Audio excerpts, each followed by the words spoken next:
Numru ta' għalliema indikaw il-fatt li fl-aħħar sentej kien hemm ma' 600 każ ta' studenti li rappurtaw problemi ta' saħħa mentali. Din id-dejta ħarġet mill-Parlament wara mistoqsija parlamentari mid-deputat nazzjonalista Ivan Bartolo. Stħarriġ li kien sar minn ta' psikjatri jindika li minn 755 bejn tfal u adolescenti 62% jinsabu f'riskju ta' problemi emozjonali u qed jaffaċċjaw qatt ta' sfidi mentali.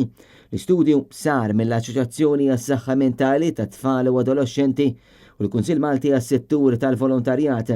F'analiżi li hija tal-ewwel tax-xorta tagħha l-psikjatra Rosemary Sacco qalet li aktar żgħażagħ għandhom bżonn mekkaniżmi b'saħħithom biex ngħinuhom jitrattaw sitwazzjonijiet ta' sfida.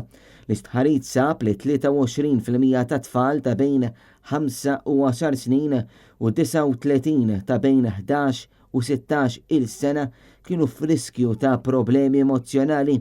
Bl-istess mod 27% ta' bejn 25 snin u 27% ta' bejn 11 u 16 il-sena x'aktarx ikollhom problemi ta' iperattività, fil-waqt li 23% ta' bejn 25 snin u 26% ta' bejn 11 u 16 il-sena x'aktarx li kellhom problemi ta' ansjetà.